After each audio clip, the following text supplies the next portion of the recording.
never imagined that pouring myself a second glass of wine would be the moment my whole life fell apart.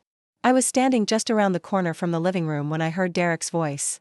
He was louder than usual, drunk, laughing too hard, talking with his friends like I wasn't even in the house. Maybe he thought I was already asleep. Or maybe he thought I was just too old to hear him. "She's too stupid to even know I'm not her real son," he said, laughing like.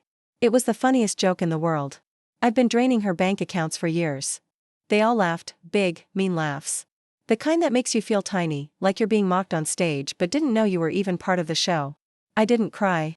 I didn't run in screaming. I didn't say a word. I just stood there, holding my wine glass, trying not to drop it. The carpet beneath my feet felt like it was the only thing keeping me standing. My fingers went numb. The wine sloshed against the side of the glass, and all I could think was, I just cleaned this floor. All these years, I thought he didn't know. I thought one day, when the time was right, I'd tell him. Gently. With love. I'd explain how, in that hospital waiting room, my sister handed me his tiny baby body and whispered, just for a little while. But just for a little while became forever. I raised him. I changed his diapers, packed his lunches, cheered him on at school, sat with him through breakups and illnesses. I was his mom. Always. I never treated him as anything else. But he knew. He knew and still did this. He used it. He used me. I turned around and quietly walked to the kitchen so no one would see me. I still had the wine glass in my hand, but I couldn't feel it anymore. I set it on the counter and just stared out the window into the garden I used to plant for him. Sunflowers and snap peas, his favorites when he was little. Or maybe I just told myself they were. My ears were buzzing. I could still hear the laughter. Bouncing off the walls, or maybe just inside my head. I kept hearing the same words over and over, not even her real son. Like none of it mattered. Like all the scraped knees, the parent-teacher meetings, the Christmas mornings, the sleepless nights holding him through fever dreams, like it all meant nothing. Like I was just convenient. He may not have come from my body, but I loved him. More than my own life. And now I didn't even recognize who he'd become. I should have screamed. Should have stormed in there and told him what a heartless liar he was. But I didn't. I just stood there until my legs gave out, and I sat down on the cold kitchen tiles like some broken machine waiting to be thrown out. That's when it hit me, sharp and clear. I'd raised a man who thought love was just something you could take from, like a debit card. And I didn't know what hurt more, the fact that he said it, or that he meant it. Later that night, I slowly climbed the stairs. Every step felt heavier than the last. In the back of my closet, hidden behind winter coats, was an old rusty metal box I hadn't opened in years. But my fingers still remembered the combination. Inside was the letter. The one my sister had written in a rush all those years ago. Her handwriting was shaky, desperate. She'd begged me to take Derek, just for a while. She knew her mind wasn't well. She promised she'd come back for him. But she never did. And that little while became my entire life. I read the letter again. The paper smelled like the past, like dried tears and forgotten hopes. I held it like it was something fragile. He must have found it. That's the only way he could have known. He must have read it, used it, and then carefully tucked it back. Where it was, like it was nothing. I looked around my bedroom. There were pictures of us everywhere. His drawings from kindergarten. That best mom mug he gave me one Mother's Day. All of it felt like lies now. He never once asked about his past while growing up. Not once. I used to think that meant he didn't need to, that he loved me enough to never question it. But now I wonder, was he just waiting? The next morning, before the sun came up, I got out of bed. The house was quiet, almost too quiet, like it knew something had changed. I walked across the carpet barefoot and opened the closet again. The box was still there. But now it looked smaller. Less special. Just a box that couldn't protect me. I opened it anyway. The letter was still folded neatly, just like I had left it. But this time, I looked closely at the folds. Had Derek opened it? Had he read it, then carefully put it back? Or had I just made it too easy for him to find the one thing that could break me? That thought hit me hard, how foolish I had been. I trusted him completely. I thought loving him like a mother would be enough. I thought that love made me safe. But love, it turns out, doesn't protect you from betrayal. And maybe the worst part is? I still wish it did. Inside that old metal box, along with my sister's letter, were her medical notes. Pages and pages proving just how long I had been protecting him. Proof of everything I gave up, everything I chose not to tell him, not because I was ashamed, but because I didn't want him to ever feel like he didn't belong. I didn't want him to feel like a burden. I wanted him to feel loved. Always. And he used that. Used me. I looked around the room at the family photos we'd taken over the years, birthdays, graduations, holidays, and suddenly they didn't look like memories anymore. They looked like props. Scenes from a play I thought was real, but maybe I was the only one acting like it was. I should have seen the signs. The way his voice had slowly grown distant. The times he offered to take over the mail, help with my online payments, so helpful, so thoughtful. Or how he swore he'd sent something for me, even when it never arrived. But I didn't want to question him. He was my boy. I wanted that to still be true. But grief isn't always about death. Sometimes, it's finally seeing someone you love clearly, and realizing they never saw you the same way. So I sat there on the bed with that box in my lap and whispered it, just once more. Not with hope this time. But with heartbreak. You were my boy. But you're not anymore. I tried to go through the motions the next morning, really, I did. I made the bed. I boiled water for my tea. I put on my old cardigan, just like I always did. But nothing felt real. Every move felt fake, like I was pretending to live a life that didn't belong to me anymore. Because the boy who used to call me Mom, that boy was gone. And the man I had now? He was a stranger, someone who used my kindness like a checkbook and saw my love as something to cash in. Still, I kept wondering, why now? If he always knew he wasn't mine, why wait so long to turn on me? Why pretend for years? Why carry on like everything was normal just to toss it all away during a drunken joke? Unless it wasn't sudden at all. Unless he'd been doing this for a long time. And I was just too blind to see it. That's when I walked into the study and opened the filing cabinet. I don't even know what I was looking for. Maybe some old bills. A few tax forms. But as I started flipping through the files, my stomach dropped. There were withdrawals I didn't remember making, big ones. Thousands of dollars. All spaced out just right. Never enough at once to cause alarm, but often enough to matter. My hands shook as I opened my banking app. I scrolled, months, then years. And when I saw how far back it went, I printed it all out. I needed proof. Proof that I hadn't just imagined this betrayal. Then I found the letters. Envelopes I thought had been mailed, important ones. Things I'd asked Derek to post for me. Letters to the pension office. A check to the local food bank. A bill for the water company. All of them still here. Never sent. Tucked in between them was a copy of a loan application I didn't remember signing. My name. My address. My social security number. But the handwriting wasn't mine. The signature was close, but not quite right. The loan? $15,000. From a company I'd never heard of. One of those digital lenders that barely checks who you are before giving out money. That's when I remembered the time my credit card got declined at the pharmacy. I had laughed, a little embarrassed, and Derek had just grinned and said, "It's probably just a glitch." He'd offered to fix it. Even brought me ice cream afterward, like a sweet boy making up for a small mistake. But it wasn't a mistake. It was a test. And I failed it. I sank down onto the floor of the study. My legs just gave out. Around me, the room started spinning. The walls, the photos, the birthday cards, they all felt like they were closing in on me. Like they were all part of some story I had written by myself, for someone who wasn't even reading it. This wasn't just betrayal. It was theft. Not just of money, but of trust, of time, of me. Derek hadn't made a mistake. He made a choice. And now, I needed to make mine. The kettle clicked off behind me, just like it always did. I poured the tea, the chamomile blend he always teased me for, and let the steam warm my face. I leaned against the counter and stared out the kitchen window. The garden was still there. A little messy, but still mine. Then I heard his footsteps. Heavy. Sloppy. Hungover, no doubt, from the night before, when he laughed about tearing my life apart like it meant nothing. He groaned something about coffee as he stumbled into the kitchen, rubbing his temples. He didn't even look at me. Rough night? I asked quietly, stirring my tea with a spoon. He just grunted. What else is new? The nerve. He sat at the kitchen table in a wrinkled t-shirt, scrolling through his phone with the same fingers.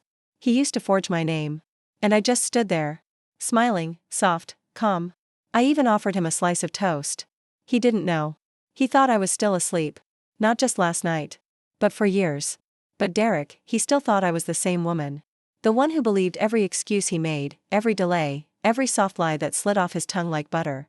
I sat down across from him at the kitchen table. And watched him scroll through his phone. Anything interesting? I asked, trying to sound light, like I wasn't dying a little inside. Just job stuff, he mumbled without looking up. You wouldn't understand. He didn't notice how long I stared. He didn't see the way my fingers were clenched so tight around my mug, like it was the only thing keeping me grounded. But I wasn't trying to stop him anymore. I was watching. Studying. Noticing every move he made. The way his eyes kept flicking toward the study door, like something inside was still pulling at him. I couldn't help but wonder, what else had he touched? What drawers had he opened while I was asleep, completely unaware? But I gave him nothing. No reaction. No change in my face. Not even a blink. "Don't forget to take out the trash," I said as I stood up, carrying my tea. Yeah, he muttered. And that was it. No argument. No explosion. Just a quiet morning between a woman and the boy she used to call her son. Except he wasn't my son anymore. And I wasn't just a mother. I was a witness now.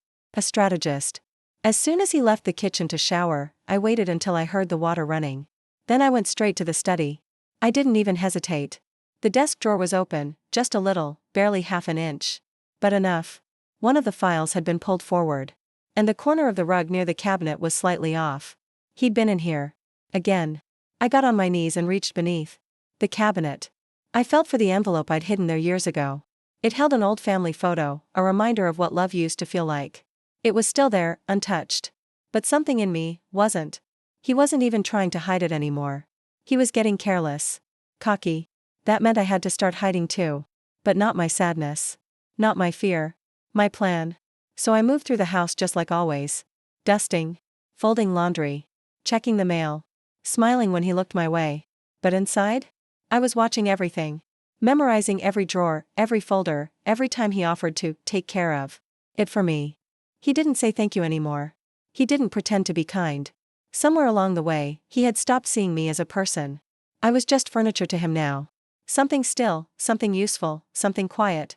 But I was done being quiet. He thought I was harmless. And maybe once, I was. But not anymore. One afternoon, he said he was going out to run errands. Probably. The bank. That's where he always seemed to go these days. As soon as I heard the door click shut, I went back to the filing cabinet. But this time, I looked deeper. I pulled back folders, opened every section. I peeled back manila tabs, checked behind dividers. And that's when I found it. 3 months' worth of missing checkbook stubs. Gone. I remembered how, back then, he'd offered to take care of mailing the bills. Told me the post office had changed their pickup times. Promised he'd get it out quicker. I had even thanked him. I felt sick. I went to the rug under the desk and pulled it back. Underneath was a loose floorboard. Years ago, I used to hide holiday money there, for Derek. I thought it was a sweet little secret, just between us. But when I reached in this time, the envelope I had taped to the underside was empty. Every time I turned around, another piece of trust was gone. So I got organized. Careful. Quiet. I started locking doors, not obviously. Just a soft click. Here and there. I put a new box with a combination lock behind my winter fabrics in the sewing room. Every financial paper I could find, I made a copy. Quietly. Slowly. One folder at a time. And I started a notebook. Small. Hidden under my pillow. In it, I wrote everything. Every strange moment. Every lie. Every signature that didn't look like mine. Every smirk that didn't match his words. Then I remembered something I had forgotten. 3 Christmases ago, I had updated my will. I asked Derek to drop it off at the lawyer's office for me. It was signed, sealed, ready to go. I asked about it twice. "They're still processing it," he said. "These things take forever." But I remembered now, the envelope hadn't even been stamped. He never mailed it. And I realized, if I called the lawyer's office now, what would I find? What had he done with my final wishes? What had he changed? My chest tightened. The next morning, I moved just like always. Slow. Careful. Calm. But inside me? Something was different. The sadness hadn't gone. No, it was still there, quiet and steady like a storm brewing far off in the distance. But it was buried now. Under something sharper. I wasn't grieving anymore. I was planning. And the second Derek left the house, same time as always, just after 10 a.m., I got to work. He kept saying he had meetings, but I knew better. So I went to the old drawer where I kept my electronics and pulled out the little camera. I used to film my quilting tutorials. I hadn't used it in 2 years, but it still turned on, and the battery was fully charged. That same afternoon, I carefully set it up above the bookshelf in the study, hiding it between old photo albums and stacks of dusty Reader's Digest magazines. The lens pointed straight at my desk drawers. Just in case Derek went snooping again, I wanted proof this time. I checked the angle, pressed record, and quietly closed the door behind me. That evening, I sat in my sewing room, the one place in the house that still felt like mine. Derek never cared for it. He used to joke and call it Mom's quiet cave. And I let him. I didn't mind. He thought it was just a harmless little room full of thread and fabric. But now? It was my command center. My war room. I brought in my laptop and hooked up the camera feed through a private app. Every night after that, I'd sit there sewing, working on a quilt, and watching the recordings of the day. The first 2 nights, nothing happened. But on the third night, just after midnight, I watched him. Derek. He slipped into the study with no lights, no hesitation. He moved like he'd done it 100 times before. Calm. Quiet. He went straight to the middle drawer, the one with my checkbook, tax documents, and power of attorney papers. I leaned closer to the screen. He opened the folder, flipped through the papers, then stopped. He pulled one sheet out and tucked it into the front pocket of his hoodie, like it was just a snack, not someone's life he was stealing. No guilt. No fear. Just business as usual. I paused the video. The screen froze on his face, lit softly by the moonlight coming through the window. He had a tiny smirk, like he'd just gotten away with something clever. I didn't move for a long time. My hands were still resting on the fabric in my lap. Then I reached for my notebook, flipped to a clean page, and wrote just one word: enough. The next morning, I changed all my online banking passwords. I was quiet about it. Careful. Then I booked an appointment with a lawyer, but I used the name of a charity I used to volunteer for, so he wouldn't suspect anything. After that, I rented a P.O. box at a post office 2 towns away. I didn't want any more mail coming to the house. He didn't notice a thing. That evening, when he asked why I hadn't made dinner, I told him I had a headache. When he made a little joke about Mom getting forgetful, I laughed along with him. That's what he wanted me to be, forgetful. And that's exactly what made me dangerous. When I finally sat down with the lawyer, her name was Julia Hastings, I didn't expect much. But she was sharp. Quiet. Probably in her early 40s. She had her sleeves rolled up and an expression that said she didn't have time for nonsense. I didn't need to give her the full backstory. Just the evidence. I handed over the camera footage, the forged signature I found in the drawer, and printouts of strange bank transactions I never remembered making. Julia flipped through the documents. Slowly, calmly, like a surgeon, precise and focused. Somehow, that made it all feel even worse.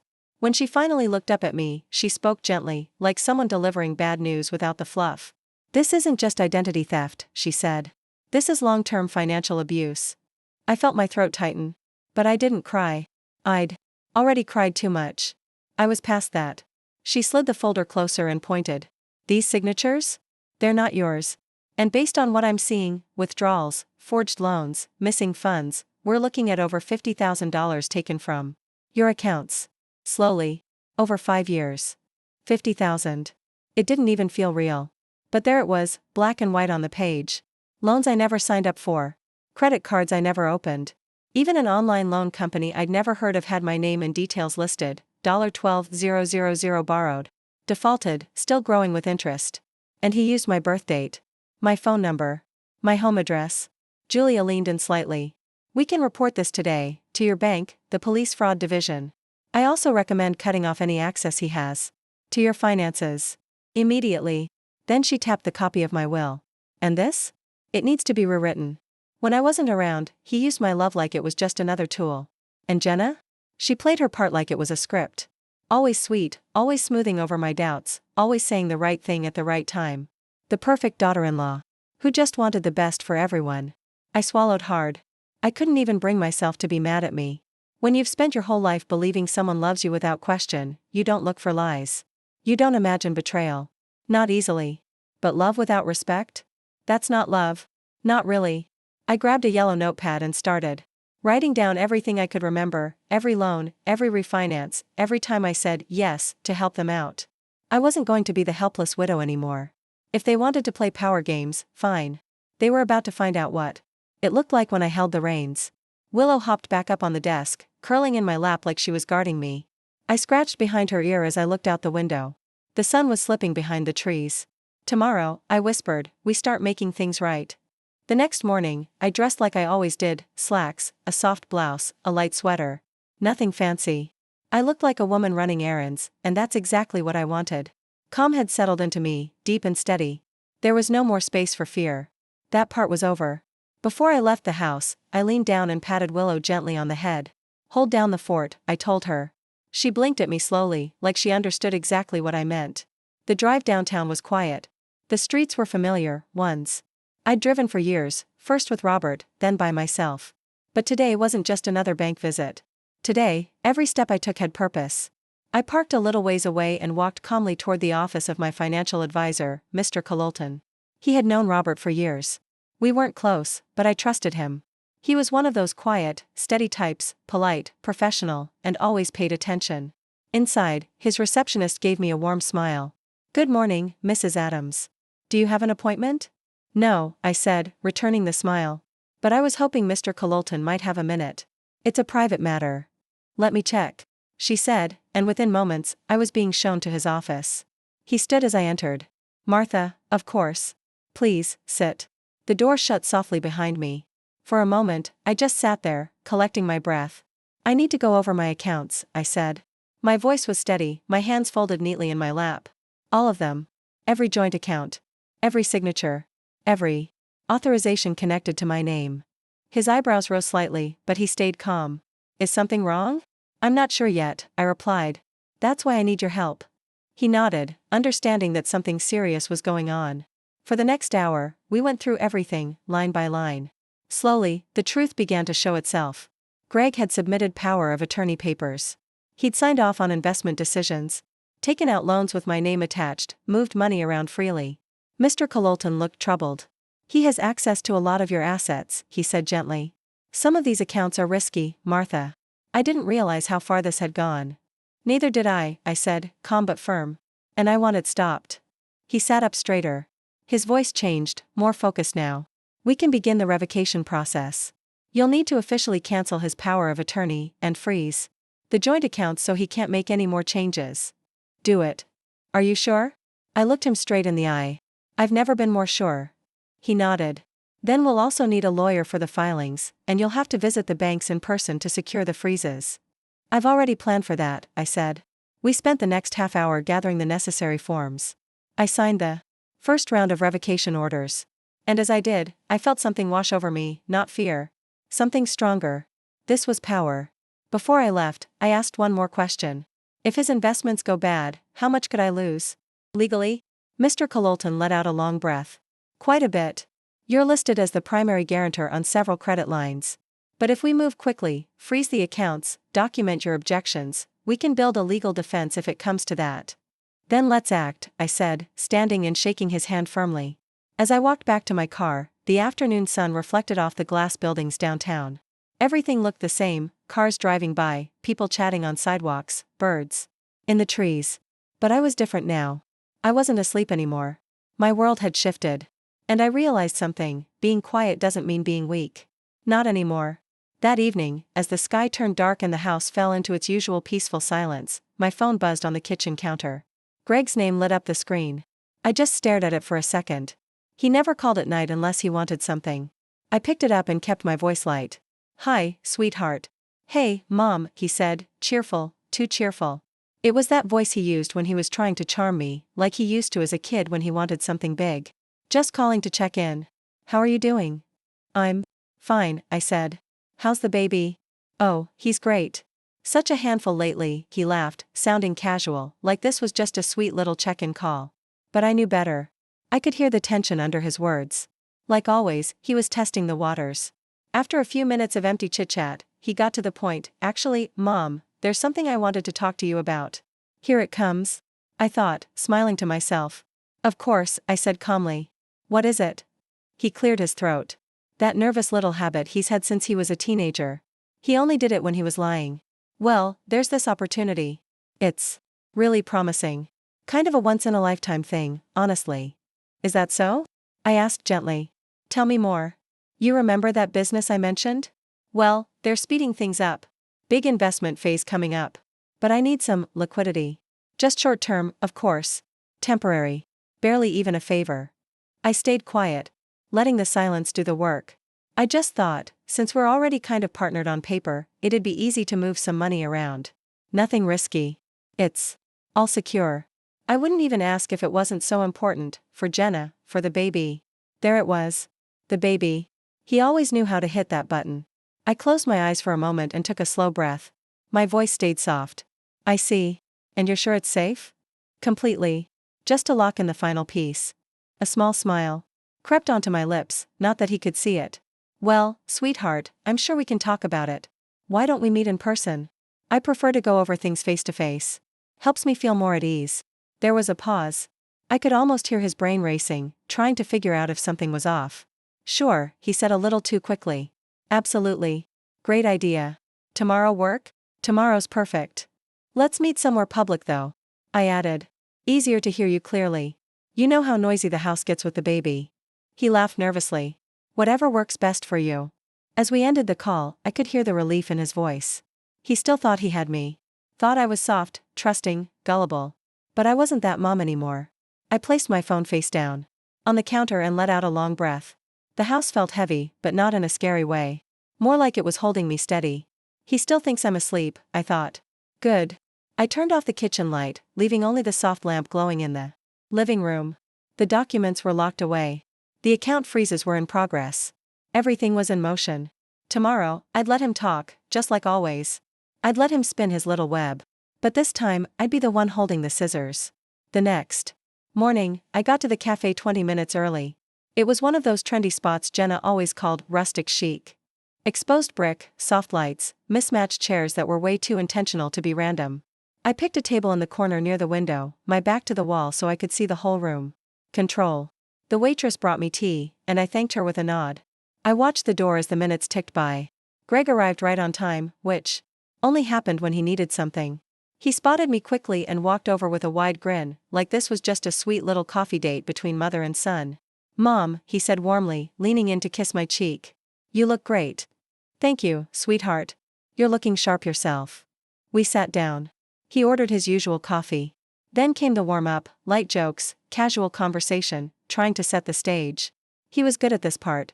Too good. But my mind was somewhere else. The small recording device was tucked neatly inside my purse, already running. I had the recorder ready before Greg even got there. I'd practiced setting it up earlier, and it was aimed just right. The soft background sounds of the cafe helped hide it, but the recorder would catch everything he said. At first, we made small talk, how the baby was doing, how business was going, the weather. Then his voice changed. He leaned in, folded his hands on the table, and used that sweet, serious tone he always pulled out when he wanted something. Mom, I really appreciate you meeting me, he said. You've always supported us. I know you just want what's best for our family. I nodded, letting him keep going. This opportunity is rock solid, he said. We've done all the research. It's almost guaranteed to pay off. But I need to act fast. I asked, how much do you need, quietly? He looked down like he had practiced the answer. Not much, just $200,000. It's short term. And it's backed by our assets. Assets that were built in my name. He smiled again, thinking I was on board. We've already got the paperwork ready. Since we have joint accounts and I have power of attorney, it's pretty easy, just need your signature. I took a slow sip of my tea, keeping my expression calm. You already prepared the papers? I asked. Yeah, he said quickly. You know how it is easier to have everything ready in case you say yes. I paused for a moment. And Jenna's okay with this too? Of course, he said. We both are. There it was, the usual trick, pretend they're a team so I don't feel like I can say no to just one of them. I gave a little smile. You two have really built quite the system. Greg laughed. Well, you taught me to plan ahead. Like Dad used to say, I cut him off in my head. Don't you dare bring your father into this. Out loud, I laughed softly, pretending everything was fine while bitterness burned in my chest. He kept talking, profits, timelines, risk management, spinning his little story, not realizing every lie was being recorded. When he finally stopped, I put my hand over his and smiled kindly. Sweetheart, thank you for thinking of me. Really. But let me look everything over for a day or two. You know me, I like to be thorough too. I saw it, a tiny flicker of surprise on his face. He hadn't expected that. But he quickly smiled again. Of course, Mom. Take your time. I gently pulled my hand away. It's a big decision. We want to do it right. He nodded, convinced I was still on the hook. But I wasn't. Not anymore. When we stood up, I hugged him. He had no idea how tightly I held onto my purse, with the recorder still running inside. Thank you, Greg, I thought as I walked away. You just gave me exactly what I needed. By the next afternoon, all the doubt I'd been carrying was gone. I wasn't afraid anymore, not of Greg, not of Jenna, not of losing their love. Because now I saw the truth, there wasn't any real love to lose. At my attorney's office downtown, I sat across from Miss Whitaker. She was in her late 50s, sharp and no nonsense, just as my financial advisor had promised. She reminded me a little of myself, quiet, but tough underneath. "Walk me through everything, Mrs. Adams," she said, opening her yellow legal pad. "Don't leave anything out." So I didn't. For almost an hour, I laid it all out, every loan I co-signed, every business idea they pulled me into, the power of attorney forms I now regretted signing, the secret accounts I discovered, and finally, the recorded conversation from the cafe.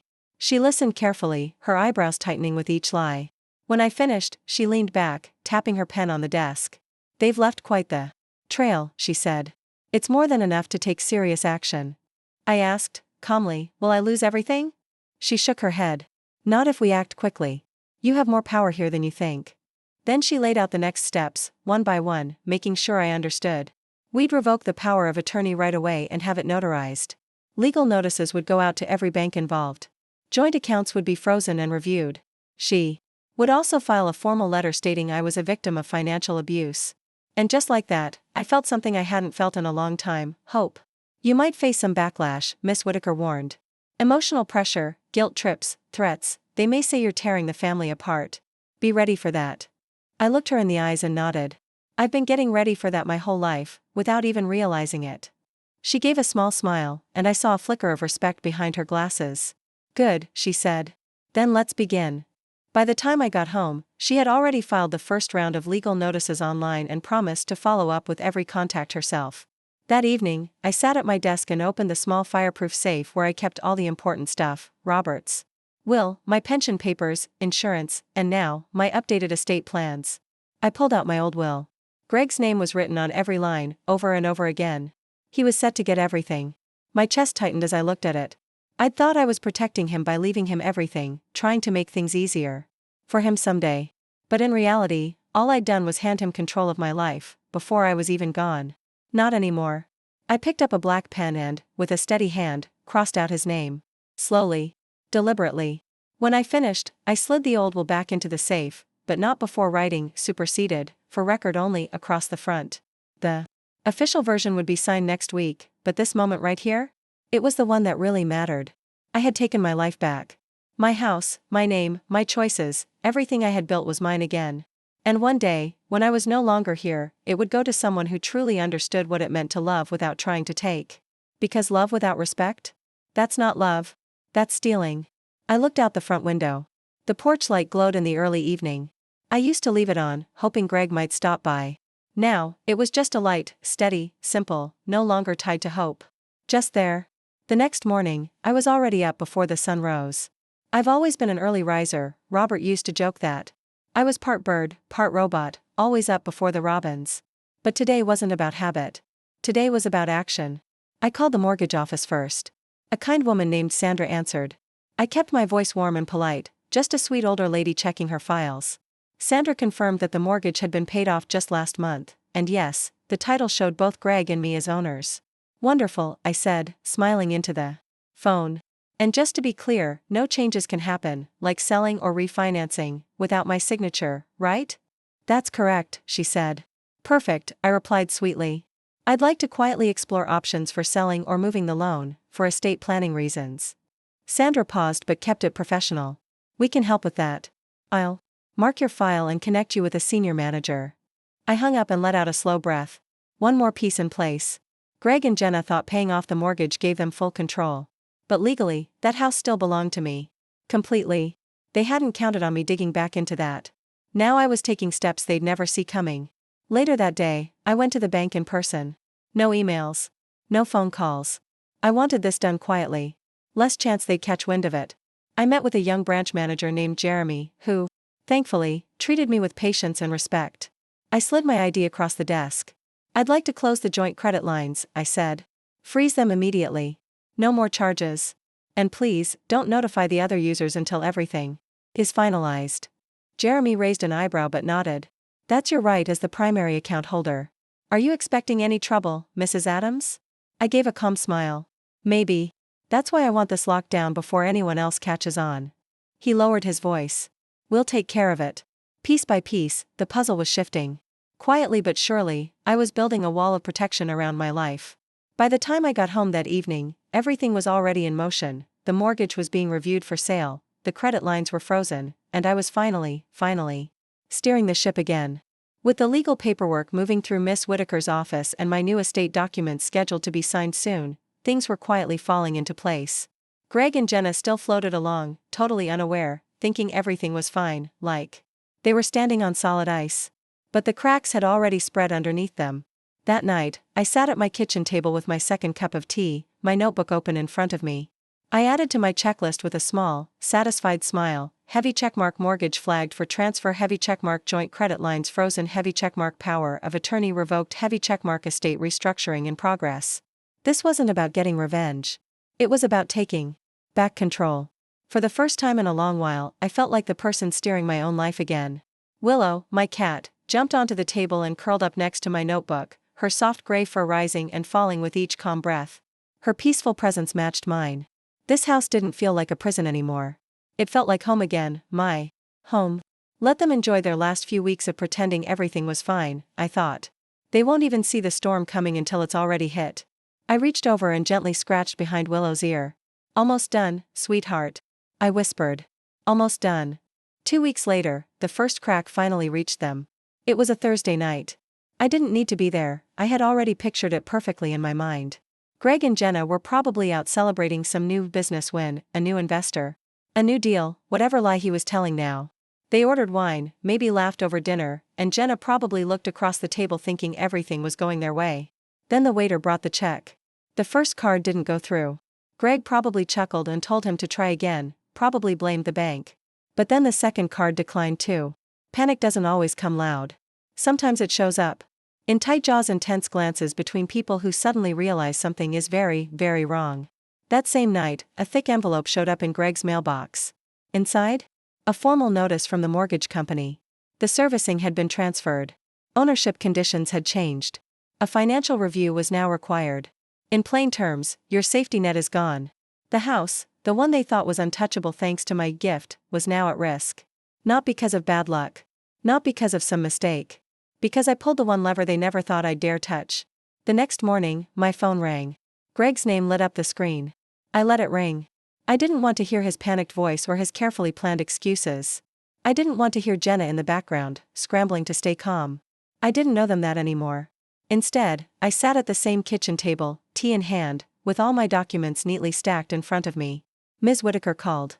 Her voice was calm but firm. Everything is done, Mrs. Adams. The new deed has been filed. All the revocation notices are complete. Joint credit lines have been closed. Thank you, Laura, I said. You're in a strong position, she continued. If they try anything legally, they don't have a case. You've left a clear trail of financial abuse and manipulation. If they fight this, the burden falls entirely on them. I smiled. Let them try. The old me would have been scared of arguments, of upsetting the family, of being called the problem. But that version of me is gone. I finally understood something I wish I'd learned long ago: family isn't just about blood. It's about respect. And Greg and Jenna never respected me. They respected what I could give. My money. My silence. My signature. And now, I had taken all of that back. The house was quiet that night, but for the first time, I didn't feel lonely. I stood by the front window, looking out at the trees gently swaying in the breeze. The same trees Greg used to climb when he was little. The ones Robert and I planted when we first moved here, all those years ago. This was my home. My memories. My choices. And nothing they did could ever take that from me again. Her tail brushed against my leg as she walked past, flicking upward like a tiny flag. I bent down and picked her up, holding her close to my chest. We stood by the window together, looking out at the quiet street. Everything out there looked peaceful, like nothing had changed. But inside my home, everything was different now. And they still didn't know just how much. They would soon. Then came the knock, loud and sharp. 3 quick bangs that made the doorknob rattle like someone was trying to knock the kindness right out of my front door. I had been waiting for it. Calmly, I walked over, checked that the little voice recorder hidden behind the vase was running, and opened the door. Greg stood there, jaw clenched tight, eyes wide with anger. He looked like a man used to getting his way. Behind him was Jenna, standing stiffly on the porch, arms crossed and lips pressed into a thin line. She didn't say anything. She didn't need to. She was only there to back him up. Mom, Greg said. His voice sounded shaky.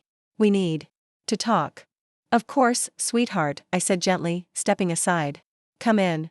They walked into the living room and stopped. Sitting there, calm and steady, was Miss Whitaker, my attorney. Her briefcase sat beside her like a brick holding the room in place. Greg's face twisted. "Who is this?" "This is my attorney," I said, keeping my voice even. "Laura Whitaker. She's helping me make some changes to my estate. Things that should have been done a long time ago." Greg gave a short, nervous laugh. "Estate changes? Mom, what the hell is going on?" Jenna stood near the fireplace, watching closely, trying to figure out how bad this really was. I sat down and gestured for Greg to sit too. He didn't. His voice rose, shaking with anger. "You froze our accounts. You pulled the mortgage. The credit lines are gone. Do you even understand what you've done?" "I understand perfectly," I said, still calm. "I'm protecting what's mine." "You're tearing everything apart," he shouted. The veins in his neck bulged. "I built everything with you. We're a team." "No, Greg," I said quietly, shaking my head. "You built it on me. You never asked. You never respected me. That's not a team. That's stealing." He scoffed and started pacing. "You're overreacting. We've talked about all this." "No," I said, cutting him off. "You talked. You explained. You twisted the truth until I didn't know which way was up. And I let it happen because I trusted you. But you used that trust like a weapon." Jenna finally spoke, her voice thin and cold. "We were trying to build a future, for your grandson, for the family. Isn't that what you always wanted?" "For years, I thought it was," I said, looking right at her. "But now I see. You never saw me as family. You saw me as a bank account with a heartbeat." Greg slammed his hands on the back of the chair but still didn't sit. "You're ruining everything, Mom. You're tearing this family apart." I sat up straighter, met his eyes, and said clearly, "No, Greg. You ruined it the moment you stopped seeing me as a person." Miss Whitaker quietly opened her briefcase and slid a folder across the table to him. "These papers show every transaction you made in your mother's name, without permission," she said calmly. "They've been submitted to the proper authorities." Greg's fake smile faded fast. "Authorities?" he asked. "State fraud investigators. Elder abuse unit.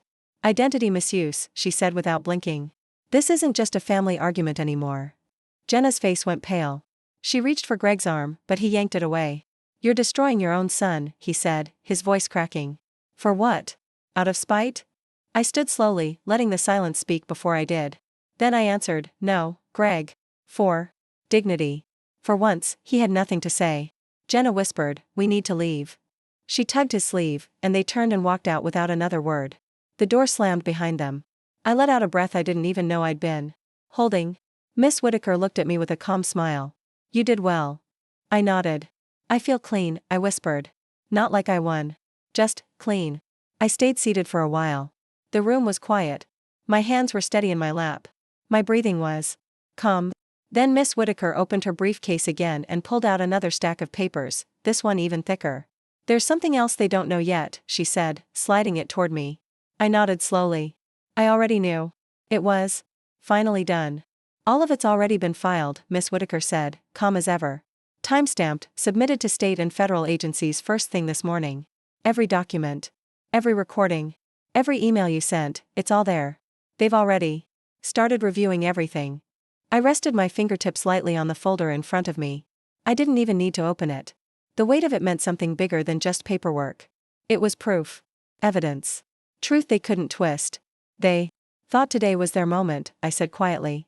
That they could walk in here, take control, make me feel bad enough to undo everything. They thought I'd back down. Miss Whitaker gave the smallest smile. "They didn't think you'd be 2 steps ahead." Greg still believed he had a chance.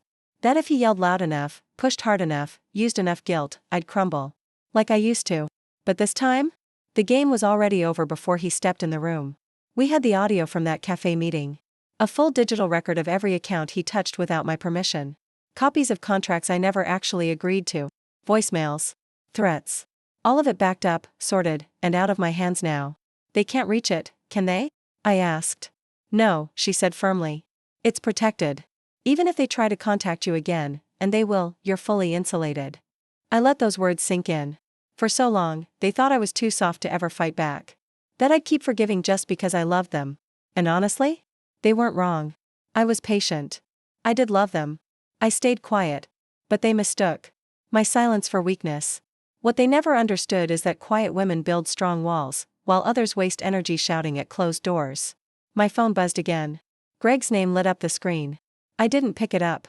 I already knew the routine, first charm, then guilt, then anger, and finally begging. I'd seen it play out too many times. But not anymore. This time, he could talk. To himself. Miss Whitaker stood and picked up her briefcase. We'll move forward with the property transfer next week, once the investigation officially confirms your reports. After that, your estate will be protected under a no-contest clause. I gave a small nod. Good. I want it written clearly. No confusion. She paused, watching me. Most people wait until after they're gone to protect their legacy. You're doing it while you're still standing. I smiled. That's because I've been standing all this time. I just did it quietly. She gave me a respectful nod and walked out, leaving me alone in the stillness. I stood and walked to the fireplace. The family photo was still sitting there, smiles carefully arranged to look like everything was perfect. I didn't feel angry. Just clear. I picked it up, opened the drawer in Robert's old desk, gently laid it inside, and closed it. No rage. Just peace. Outside, the wind tapped the porch swing gently against its chains. Willow, my cat, jumped onto the windowsill and curled her tail. She looked out, calm and steady, just like me. They still didn't know what they'd really lost. But they would. And I wouldn't need to raise my voice to make them see. The first call from law enforcement came just 2 days later. Not to me, to Greg. I only knew because Jenna left me a voicemail that afternoon. Her voice was tight, panicked, trying to sound composed, but failing. Martha, please call us. The state investigator called Greg. They're saying things we don't even understand: fraud, financial abuse. This is going too far. Please, you have to fix this. We can work it out, as a family. Work it out. That was the moment the mask cracked. The perfect image they'd worked so hard to maintain was breaking faster than they could patch it. I played the voicemail once. Then calmly saved it in the same secure folder where every other piece of truth lived. Labeled it, Justification. Audio 23. By that evening, the fallout had already started. Greg's business partners pulled out the moment the investigation became public. His accounts were frozen. Jenna's name came up in the audit trail. That triggered a second wave of investigations, this time into the paperwork she'd signed. Jenna broke first. And honestly? I wasn't surprised. Jenna had always been good at stirring things up. She was built for drama. She knew how to twist a story, how to manipulate people into seeing what she wanted them to see. But only as long as no one looked too closely. The moment things went public and people started asking questions, she couldn't keep it together. It didn't take long for her to start falling apart. People began talking, friends, neighbors, even distant relatives. A cousin came forward, remembering a time Greg had bragged, laughing, "Mom signs off on everything. She's basically my silent investor." They didn't just break the rules, they documented it, like they thought they'd never get caught. That night, I sat by the fireplace with a warm cup of tea in my hands. The room felt calm. Safe. My phone buzzed again. This time, it was a text from Greg. "Please. I messed up. Don't let this ruin everything. I never meant for it to go this far. Please, Mom. Call me." I read it twice, slowly. The tone was completely different now. The same son who once joked about me behind my back was suddenly standing in the wreckage of what he'd built, begging me not to walk away. But I didn't reply. Some messages don't deserve a response. Silence is enough. Across the room, Willow, my cat, hopped gently onto the armrest beside me. I reached out and stroked her back, her fur soft and steady beneath my hand. "I told you they'd push back," I whispered to her. "Now they're finally learning that choices have consequences." The house felt warm that night. Not empty like it used to in the early days after Robert passed. This wasn't revenge. It wasn't some grand victory. It just felt right. Like things were finally being put back in their place. The next morning, Miss Whitaker called. Her voice was steady, efficient, just like always. "The state investigator has accepted all of your filings," she said. "They're recommending charges, fraudulent asset manipulation and elder financial abuse. As of 8:42 a.m. today, your estate is officially locked into the new trust." I closed my eyes for a second, letting her words settle in. "Good," I said softly. "No future challenges will be valid," she added. "And if they ever try to come at you emotionally, or try to use guardianship laws, you're already covered. They've been disqualified permanently. No loopholes. Let them scream into the wind if they want," I said. "The paperwork will speak for me." That same afternoon, Jenna's relatives put out a statement through their lawyer. They made it very clear they didn't support what Greg had done. Called his behavior shocking. Disappointing. Like they had no idea. Of course they did. People like that always run for cover the second things get real. It's all about saving face. But I didn't feel bitter anymore. I didn't feel angry. What I felt was something quieter, and much stronger. It was peace. Not because I had hurt anyone back. Not because I'd won. But because I had finally built something stronger than what they tried to take from me. For the first time since Robert died, I had boundaries. And no one was ever going to cross them. Again.